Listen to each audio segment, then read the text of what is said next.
সুপ্রিয় দর্শক, আসসালামু আলাইকুম।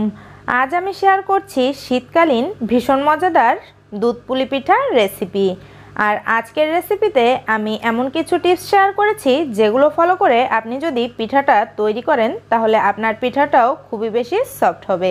আশা করছি আমার আজকের রেসিপি আপনাদের কাছে ভালো লাগবে। প্রথমেই আমরা পিঠার ভিতরের পুরটা রেডি করব। এজন্য এখানে নিয়েছি 1.5 কাপ পরিমাণে ফ্রেশ নারকেল কোড়া। এরপরে এখানে দিয়ে দিচ্ছি 2টো এলাচ আর ছোট্ট 2 টুকরো দারচিনি। এরপরে এখানে দিয়ে দিচ্ছি 1/2 কাপ পরিমাণে খেজুরের গুড়। গুড়টাকে আমি একটু ভেঙে ছোট টুকরো করে নিয়েছি। এখানে গুড়টা আপনারা আপনাদের পছন্দ অনুযায়ী কিন্তু আর একটু বাড়িয়ে কিংবা কমিয়েও দিতে পারবেন। এরপরে এখানে দিয়ে দিচ্ছি কিছুটা তরল দুধ। এতে করে গুড়টা খুব দ্রুতই গলতে সাহায্য করবে, আবার পুরটা খেতেও কিন্তু বেশি ভালো লাগবে। আপনারা চাইলে কিন্তু এখানে গুঁড়া দুধটাও ইউজ করতে পারেন। এবারে সব কিছু একসাথে বেশ কিছুক্ষণ একটু জাল করে রান্না করে নিতে হবে। নারকেলটা রান্না করা হয়ে গিয়েছে। দেখুন, নারকেলটা আপনারা যখন দেখবেন যে গুড়টা গলে গিয়ে একদম আঠালো একটা ভাব চলে এসেছে, তখন বুঝতে হবে যে নারকেলটা রান্না হয়ে গিয়েছে। আর দেখুন, নারকেলটা কিন্তু একটুও কোনো পানি ভাব নেই, একদম শুকনো। এখন আমি এই পিঠার পুরটাকে চুলা থেকে নামিয়ে নিচ্ছি। এবারে পিঠা তৈরির জন্য পিঠার ডোটা তৈরি করব। এজন্য চুলায় একটি ফ্রাই প্যানে 1 কাপ পরিমাণে পানি দিয়েছি আর পানিটাকে খুব ভালোভাবে গরম করে বলক তুলে নিয়েছি। এখন এখানে দিয়ে দিচ্ছি খুবই সামান্য পরিমাণে লবণ আর এখন দিয়ে দিব চাউলের গুঁড়ি। এখানে আমি 1 কাপ পরিমাণে পানি দিয়েছি আর 1 কাপ পরিমাণে পানির জন্য এখানে আমি চাউলের গুঁড়ি দিব 2 কাপ পরিমাণে। আমার চাউলের গুঁড়িটা ভেজা চাউলের গুঁড়ি, এজন্য এখানে 2 কাপ পরিমাণে চাউলের গুঁড়ি দিতে হবে। আপনারা যদি শুকনা চাউলের গুঁড়ি দেন সেক্ষেত্রে 1.5 কাপ দিলেই কিন্তু হবে। আর চাউলের গুঁড়িটাকে দিয়ে চুলার আঁচটাকে কম করে তারপরে চাউলের গুঁড়িটাকে পানির সাথে খুব ভালোভাবে নেড়েচেড়ে মিশিয়ে সিদ্ধ করে নিতে হবে। চাউলের গুঁড়িটাকে সিদ্ধ করে নেওয়া হয়ে গেছে। এখন আমি চলে যাব পরবর্তী স্টেপে। সিদ্ধ করে নেওয়া চাউলের গুঁড়িটাকে আমি একটা বাটিতে উঠিয়ে নিয়েছি আর এখন হাত দিয়ে খুব ভালোভাবে চাউলের গুঁড়িটাকে মেখে নিতে হবে। আমরা যেভাবে নর্মালি রুটি কিংবা পরোটার ডোটা মাখি ওইভাবেই কিন্তু এই ডোটা মাখতে হবে। আর চেষ্টা করবেন ডোটাকে খুব ভালোভাবে হাত দিয়ে মেখে নেওয়ার জন্য, যাতে করে ডোটা খুবই সফট হয়। ডোটাকে খুব ভালোভাবে মেখে নিয়েছি। এখন এখান থেকে আমি কিছুটা ডো নিয়ে একটা বড় সাইজের রুটি তৈরি করব। আর বাকি ডোটাকে আমি ঢেকে রেখে দিব যাতে করে ডোটা একেবারে ড্রাই আউট না হয়।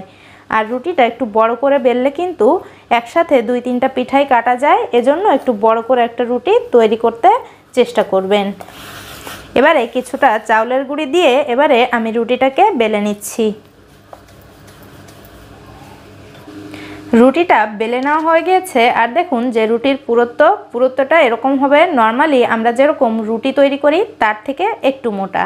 এখন আমি ছোট রুটি কাটবো এটা থেকে, এজন্য এরকম একটা কৌটার মুখ ইউজ করছি। আর দেখুন কৌটার মুখটাতে আমি কিছুটা চাউলের গুঁড়ি মেখে নিয়েছি যাতে করে কৌটার মুখের সাথে আটকে না যায়। আর এখন এই রুটিটা থেকে আমি ছোট রুটিটা কেটে নিচ্ছি।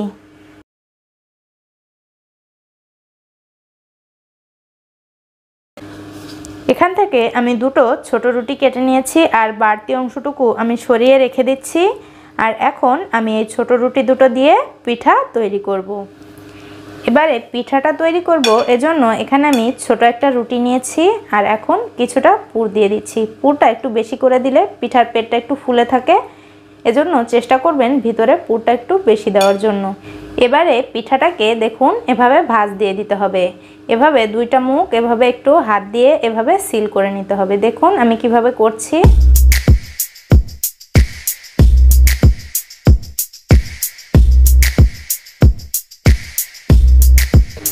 এবারে পিঠার এই পাশটাতে দেখুন আমি একটু ডিজাইন করব, এজন্য এভাবে চাপ দিয়ে এভাবে উল্টে একটু বসিয়ে দিচ্ছি। আর এভাবে করলে কিন্তু খুবই সুন্দর একটা ডিজাইন হয়। দেখুন এভাবে করে চাপ দিয়ে তারপরে একটু বাড়তি অংশ বের হয়, ওই অংশটাকে আবারও একটু চাপ দিয়ে ভিতরের দিকে গেঁথে দিতে হবে।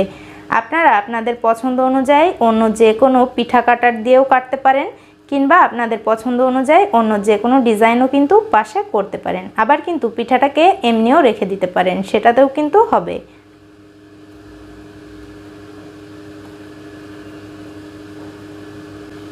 দেখুন আমার পিঠাটা হয়ে গিয়েছে।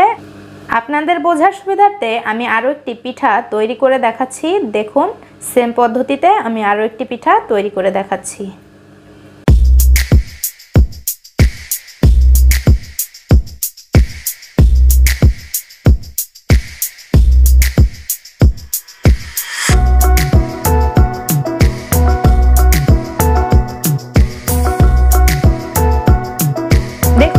এই পিঠাটাও তৈরি হয়ে গিয়েছে আর আমি এভাবে করেই আমার সবগুলো পিঠা তৈরি করে নিচ্ছি। এবারে পিঠা ভিজানোর জন্য দুধটাকে রেডি করব। এজন্য আমি ফ্রাই প্যানে প্রথমেই এখানে নিয়ে নিচ্ছি 1/3 কাপ পরিমাণে চিনি। আজকের যে দুধের শিরা, ওই দুধের শিরাটা আমি চিনি দিয়ে তৈরি করব। এজন্য প্রথমে আমি এখানে 1/3 কাপ চিনি দিয়ে চিনি ক্যারামেল তৈরি করছি, যাতে করে দুধের কালারটা সুন্দর আসে। আপনারা চাইলে কিন্তু গুড় দিয়েও যে দুধের শিরা এটা তৈরি করতে পারেন। চিনিটা একটা সাইড দিয়ে দেখুন গলতে শুরু করেছে আর কিছুটা কালার আসতে শুরু করেছে। এখন কিছুটা নেড়েচেড়ে মিশিয়ে দিচ্ছি, এতে করে ক্যারামেলটা আর পুড়ে যাবে না। ক্যারামেলটা রেডি হয়ে গিয়েছে। এখন এখানে আমি লিকুইড দুধ দিয়ে দিচ্ছি 1 লিটার পরিমাণে। দুধটাকে দিয়ে এবারে এখানে দিয়ে দিচ্ছি আরও 1/3 কাপ পরিমাণে চিনি। তবে মিষ্টির ব্যাপারটা আপনারা একটু বুঝেই দিবেন। আপনারা যে যেমন মিষ্টি খেতে পছন্দ করেন সেটা বুঝে এখানে চিনিটা দিয়ে দিতে হবে। এবারে আমি দুধটাকে নেড়েচেড়ে কিছুক্ষণ সময় ধরে একটু জাল করে নিব, যাতে করে দুধটা কিছুটা ঘন হয়ে আসে। দুধটা যদি কিছুটা ঘন করে তারপরে আপনারা পিঠাগুলো ভিজান তাহলে কিন্তু খেতে বেশি ভালো লাগে। এজন্য দুধটাকে জাল করে একটু ঘন করে নিতে চেষ্টা করবেন। দুধটাকে জাল করে নেওয়া হয়ে গিয়েছে। দেখুন আমি দুধটাকে মিনিমাম 10 মিনিট মতো জাল করে নিয়েছি আর দুধটা কিন্তু বেশ কিছুটা ঘনও হয়ে গিয়েছে।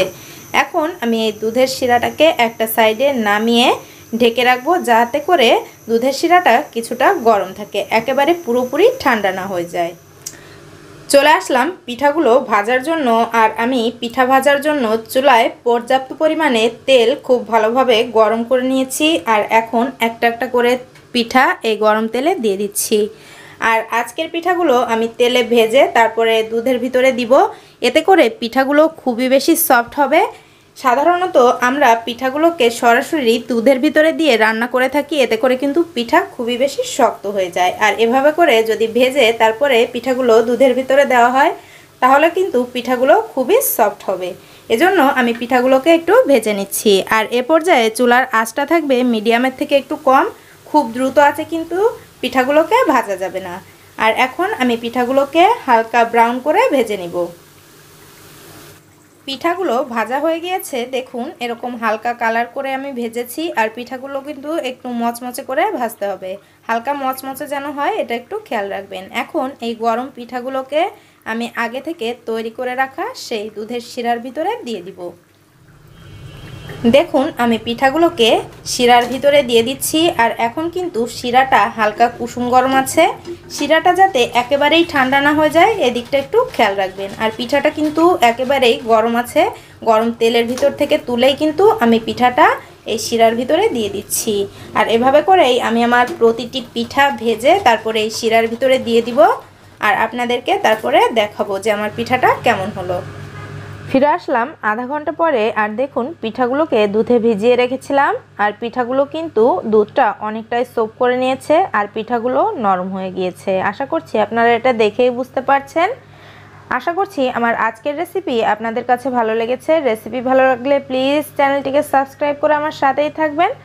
চলুন তবে একটি পিঠা কেটে দেখা যাক যে পিঠার ভিতরটা কেমন হলো। আশা করছি আপনারা এটা দেখেই বুঝতে পারছেন যে আমার পিঠাটা কেমন হয়েছে। সবাই অনেক ভালো থাকবেন। আজ এ পর্যন্তই। আল্লাহ হাফেজ।